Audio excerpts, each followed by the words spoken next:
Good morning. Good morning. I'm Devin O'Day. Happy post Valentine's Day. I hope you had a good time with your significant other or your dog.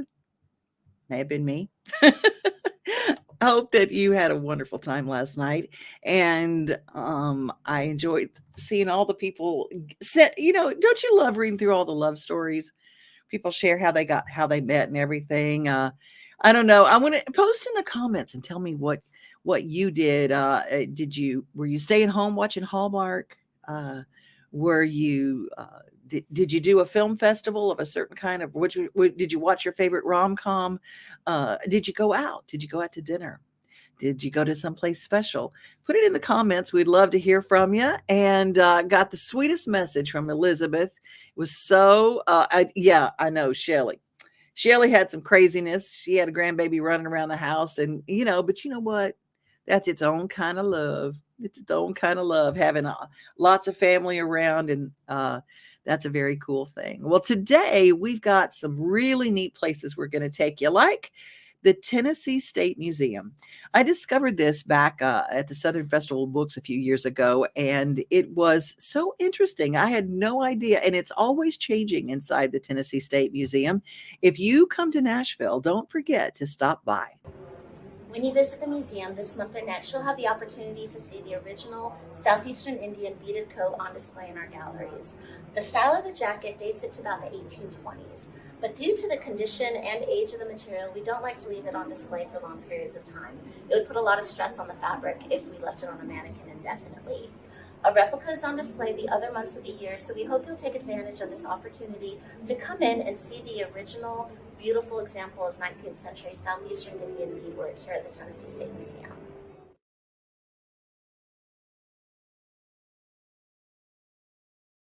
So many different exhibits that take place in the State Museum. And one of the things that I loved, there was a coat that belonged to Andrew Jackson and his glasses.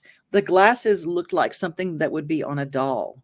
You hear about Old Hickory, you hear about Andrew Jackson, and he was a powerful general and all this stuff and blah, blah, blah. Anyway, the deal was he was a very diminutive man. He always looks like he had this huge horse, but the horse wasn't different sized. It was that he was smaller.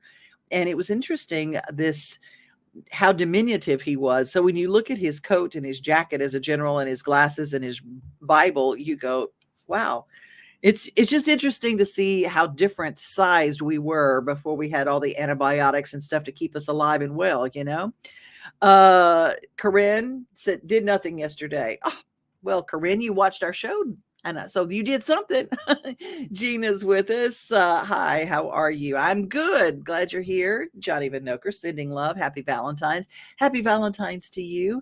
And happy birthday, belated, to Babette, your sister. I love how you guys are saying hi to each other. This is our little meet and greet. Got a wonderful little visit yesterday, a little message from Elizabeth. Happy Valentine's to you.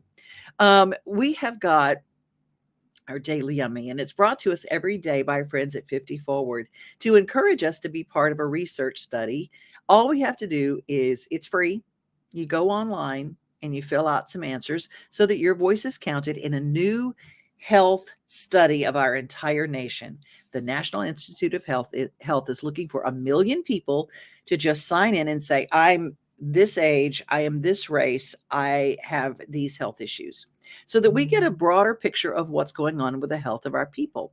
It is easy to find. You can go to 50forward.com and you can check it out there, or you can go to joinallofus.org/50forward. Both of those will put you in line for a research study so that we can all be counted. So much of what we've done in medicine over the years has not really taken into account individual differences, and this is an opportunity to be part of something historic. Most studies and most clinical trials have always been with the average white male. So as we start thinking about this in the context of building trust, I think we get back that trust by involving the community. Not saying you come to us or we'll just do things to you. We're going to do things with you and, in fact, allow that information to be accessible to you, the individual. You're going to have some individuals that are going to say, yes, good, we're getting in on the ground level of a study.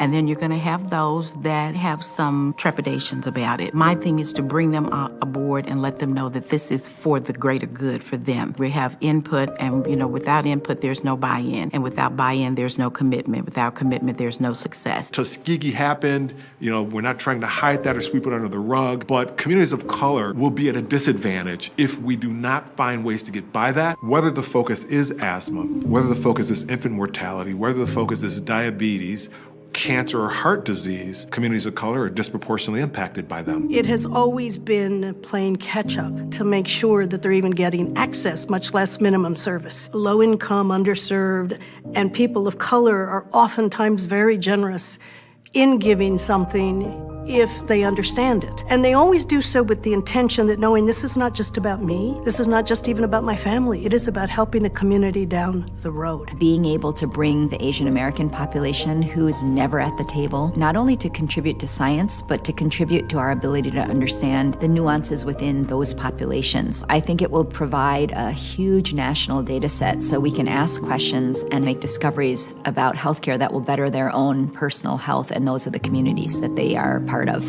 Diversity strengthens the science. It could bridge some civil rights issues and inequities in healthcare across all races and ethnicities and culture. As a community of color, underrepresented, hidden, underserved, what would happen if you were not at the table? It is an issue of equity, and it's an issue of justice as well. It is important for minorities to be a part of this, or we will again be left with medications that are created for really other populations. I'm hopeful that we will be overwhelmed with folk.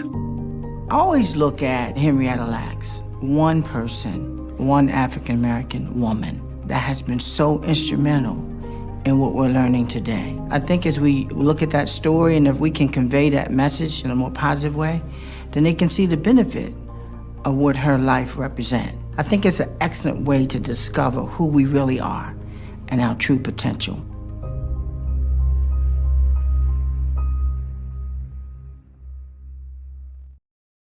joinallofus.org/50forward, all spelled out, and you can sign up.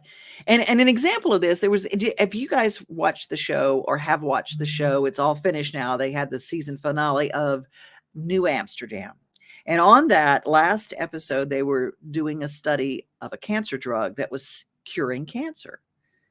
But unfortunately, when they looked at the study, it had only been tested on people who were of a certain age group, white and male. So it worked on white males, but they had no idea what females, how it worked. They didn't know if it would work on African-American people or Native American people or Asian people or Latinas. They didn't know because it hadn't been tested on all those people groups. That's what the Join All of Us project is all about. So if you'd like to be a part of that, and I hope that you will, you don't have to be part of insurance. You don't have to pay anything. It's just to have your voice heard. The Daily Giggle is brought to us by 50 Forward. We're going to talk to, we're going to listen to Maximus, the Great Pyrenees, having a conversation with his owner.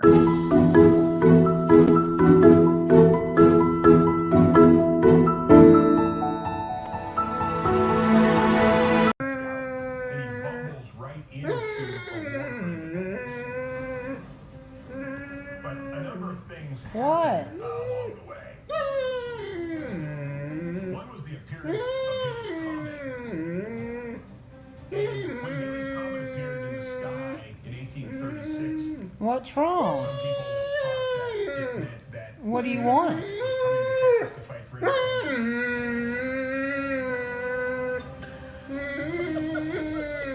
What are you complaining about? Are you jealous? Are you jealous that Wolf is getting attention? You are? You want the attention and you don't want Wolf to get attention?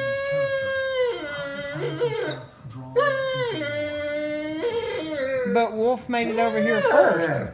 Well, she was here first. I can't help it that she was here first. She got over here first. What began as a fresh start in You want to get pet too? call to arms. Do you want to get pet too? You do? Well, I'll pet you as soon as I get done petting Wolf. Texas escalated. You can't wait for that long? President You don't want to wait? as a new opportunity to expand. You gonna just come over here anyway? You gonna come over here anyway? I'm sorry. Everybody, I loved how, Elizabeth, you have cats like that. And I know that Shelley probably goes through that as well. I mean, everybody who's got animals understands the very jealous other animal who is not getting the attention at the moment. And Corinne's like, squish. Yeah, that's true. I love the talking dog segments and the singing dog segments. And I found some funny ones. They're coming up in the next week. But this is Waggin Tails Wednesday. And for that, we're going to go to a place that I know and love. And we're going to a previous story from the Elephant Sanctuary in Hohenwald, Tennessee. Now, you can't go visit, but you can always go online and see the elephants by going to elephants.com.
Yay, Billy! Woo!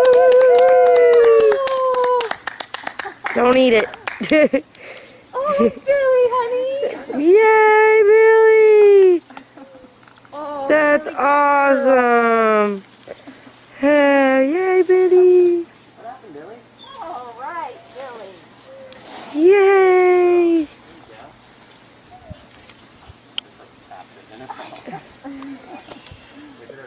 She's got a new foot.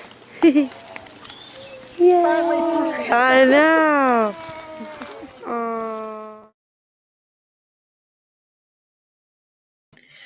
They don't allow you to go visit the elephants because they've gone through so much trauma, but they do allow you to look online, and elephants.com. You can see the elephants anytime that they're around in parts of the sanctuary where there are cameras, and you can watch them without being invasive. But I hope you saw that story, because I kind of apply that to life. Billy had a chain, and though she was free for 5 years, she wouldn't let him take her chain off. And I thought about how many times have we carried an old chain around. We were free, but we still carried that old chain, and we kept referring back to that old chain. And finally, she was free, and she still carried it around in her trunk for just a little while before she let it go. And she decided that feeling good, getting a few more treats, was better than carrying the old chain. So I want to encourage you in our motivation moment to let go of whatever that old chain is that you might be carrying around. Healing from substance abuse can be a lonely journey, but you don't have to do it all on your own. At Brooks Healing Center, you matter. We're here to lend you love, support, and acceptance on your journey to find yourself again. With medical detox, residential, and partial hospitalization program levels of care, we help you overcome addiction, trauma, and adverse childhood experiences through personalized healing journeys. Our seasoned team of heart-centered staff is here for you with support, compassion, and hope. At Brooks Healing Center, we'll love you until you fall in love with everything you are.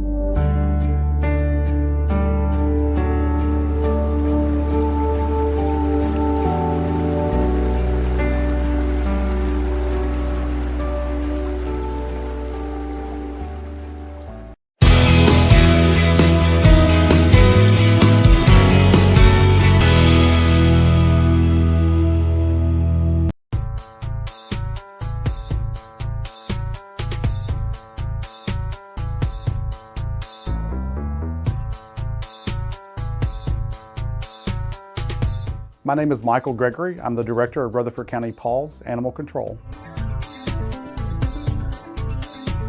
Rutherford County PAWS is Rutherford County Pet Adoption and Welfare Services.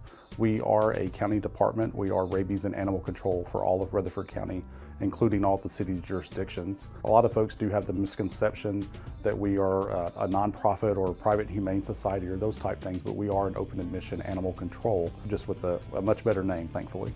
The main services that we offer at PAWS, of course, is going to be what you typically think of with animal control. Folks that are going around handling calls, investigating cruelties and neglects and those type things. For the services that we offer in-house, we have our pet resource desk, which is where we try to assist our citizens to try to keep animals in homes versus them coming to the shelter. Of course, adoptions and reclaims. We do offer microchipping here. We do offer rabies vaccines. So we try to do things that would be a benefit to our citizens and try to help folks out as best we can while also keeping the costs low. The program that I'm most excited about here at PAWS is our free spay-neuter program. In 2015, we looked and said, okay, what can we do to decrease our intake to the shelter, thus decreasing our euthanasia in the shelter as well? And we went to the county commission and said, look, this is what we want to do. We want to start this program. Will you allow us to do that? And they did. Our goal that initial year was to do 1,000 surgeries. Since 2015, we've done over 2,000 surgeries per year through that program. That's where my passion is. That's what I get excited about. Our goal here at PAWS is to make it very easy to have your pet spayed or neutered. Throughout the year, PAWS does various events to try to promote our pets here within the shelter. We have teamed up with some local companies that have sponsored some adoption weekends and whatnot. We work regularly with Bissell Pet Foundation. We work regularly with Petco Love for adoption events. We want to try to take away any barriers to adoption. We are consistently here at PAWS. Over 90% of our animals do leave here any given month alive versus through euthanasia. There are multiple opportunities for the public to be able to assist PAWS. One of the biggest things that we get is items that are on our PAWS wish list. We have items coming in almost daily where folks are donating stuff, and we're so appreciative of that. There are also a lot of opportunities through our foster program. We have a foster program for neonate puppies and kittens. Another way is our volunteer program. We have a lot of groups that come in. We have dog walkers that come in. We have folks that come in that assist in the lobby. We have folks that do nothing but come in and socialize cats. They come in and just pet and play with cats. Something even as simple as coming in and folding a load of laundry can go a long way a lot of days. There's an unlimited number of opportunities for the public to be able to come in and assist here at PAWS. We invite the community to go to PAWS website. On there you'll find a wealth of information that includes animals that are available for adoption. It even has animals that are pending adoption. You can also register to go through our volunteer program, our foster program. It lists all the upcoming adoption promotions and events that we have coming up. And it's just kind of a good resource there. So we invite folks to go there. Also on that website, if you're missing a pet, you're welcome to look on there to see if your pet has been found by someone. And that way we want to really try to reunite animals to their owners.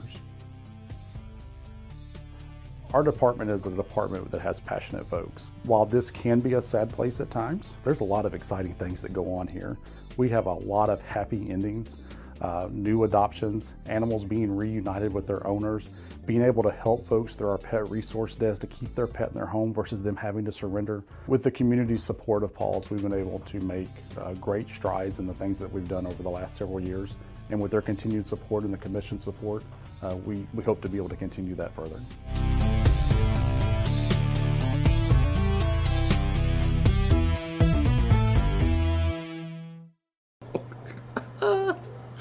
Oh, she's digging in.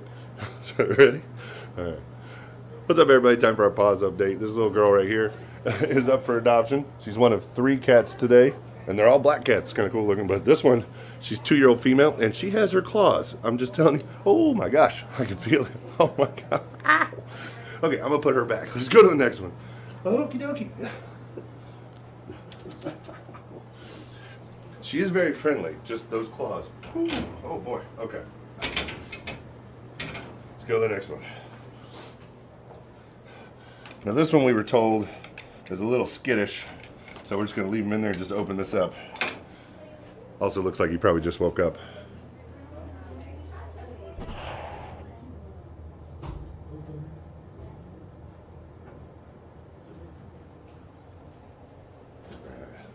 And then last but not least, all right,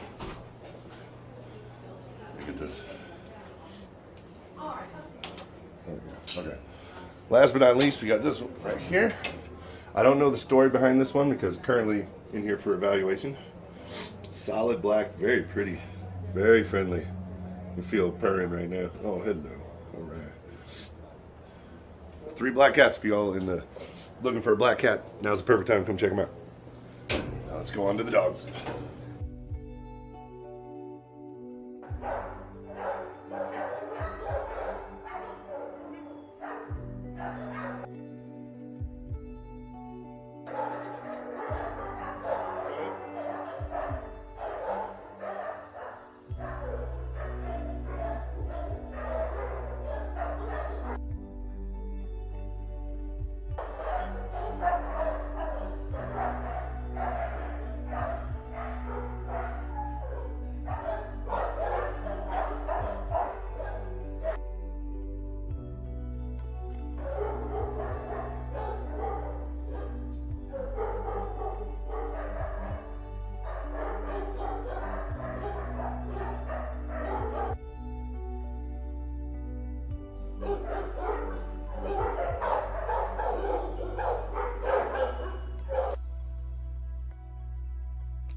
You're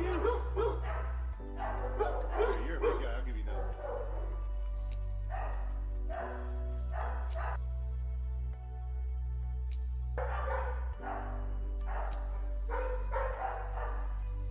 All right, only 3 cats and a whole bunch of dogs available for adoption. So if you're looking to adopt a new fur baby, now's the time. Come on down to PAWS, 285 John Rice Boulevard, right down the road from Sam's Club, or you can go online at any time at paws.rutherfordcountytn.gov. And also, I want to give a big shout out, thank you to Mortgage Boutique. They are our sponsor for these videos. They help us with the dog treats and the different programs, everything that goes on here at PAWS. So thank you to them. And there you go. That's it for this week. See you all in the next one. Thanks so much to Murfreesboro.com, who shares those and does those beautiful videos going into the shelter. PAWS is a Metro-owned and run shelter, which means that the dogs do have a limited stay. They try their very, very, very best to get the dogs and cats rehomed. And I always say, adopt, don't shop. You can always find amazing animals. But if there are certain breeds that if you are in an apartment, make sure that you have your lease agreement and make sure you know what kind of dogs are allowed. If you're allowed a pet, make sure that you have the dogs that are allowed in an apartment, or because some apartments don't allow cats, some have weight limits. So make sure that if you are in an apartment, before you adopt a dog or a cat, know what the rules are for wherever you live. We're going to go back a little ways, and we met a vendor at the holiday market, and I thought the handmade market, and I thought I would share this one that makes children. Lots of music going on in the background, but it's a lot going on here at the handmade market. Tell me who you are and where you came from. My name is Jessica Williams, and I'm here with my Spencer Cole Baby Boutique, and we're out of West Virginia. I love it, and it's a baby boutique. I'm the kind of person who buys baby stuff when I don't have babies. I don't have grandbabies. It's just so cute. Tell me a little bit. There's some really cool selling features to what you have. Yeah, okay, so we are all organic, all American made, American milled, American dyed, no toxic chemicals, nothing harmful to the baby. So we're eco-friendly. We use all of our scraps. We're very sustainable. And the way that we make our clothing, we draft our patterns so the clothing grows with the child, so it's not easily thrown away, because I know that trash is a huge problem and clothing makes up a majority of our trash issues. And it is true, whenever you have better quality, it holds up longer. So absolutely. Here, I'll let you feel the softness of it. Oh my gosh, it really is cute. Look at this onesie. Soft, and it's just, this is one of our top sellers, and it's called the Sweater Romper, and they're just absolutely adorable. And can I show you one feature that is like everyone has loved since they've been here? Okay, so anyone who has a baby knows how hard it is to change them, and snaps and zippers always aren't your best. So we have a hack, and it's an easy diaper hack. So you flip out the baby's bum and you put it back in. No fighting, no mess, no snaps. The best thing. I love that. No snaps, no buttons. Well, I got to tell you, I changed my first diaper at age 40. So trust me, I'm not kid friendly myself, but but that looks really helpful. Thank you so much. People really like it, and we get requests for it. They're like, "Can you put that in our pajamas? Can you put this in our whatever outfit?" So it's really been a hit with modern moms, trying to do better. She's speaking of modern moms. There's one thing, and you guys, we might need a disclaimer, but she said, should I hold the boob? Your breastfeeding advocates, and breastfeeding is so important. If you can do that, it's very important for the health of your baby. So tell me what these are. Yeah. So these are just beanies. These are handmade beanies, and we use top quality yarn, and everything is handmade, and we have multiple tones and whatnot just to represent all of the women who, have the opportunity to breastfeed. And it is hard and it's a struggle, but you're not alone, and you can do it, and there are other people there to help you. So if you would like one of our boob beanies or anything else out of this baby boutique, you can find us online. We're online at myspencercole.com. And anybody who's been here in Nashville, I'll set a code, NASH20, and if you get online and use our code, everyone will get 20% off for welcoming us to this lovely city. myspencercole.com. The promo code is NASH20. NASH20. Save a little money and get these amazing baby gifts. Well, I got to meet so many wonderful people, and thanks to Alan McCall for sending that to me. And he did some editing and the camera work on that. And I will tell you that the day that we did that, I got caught in a rainstorm on the way into the Music City Center. But so I apologize for my hair right up front. It's like a crazy day. It's like, woo, there's moisture in the air, crazy. My little sister joined us, and let's see who else joined us. Angie, good to have you here. Michelle and James Levere from Pennsylvania. Glad to have you here too.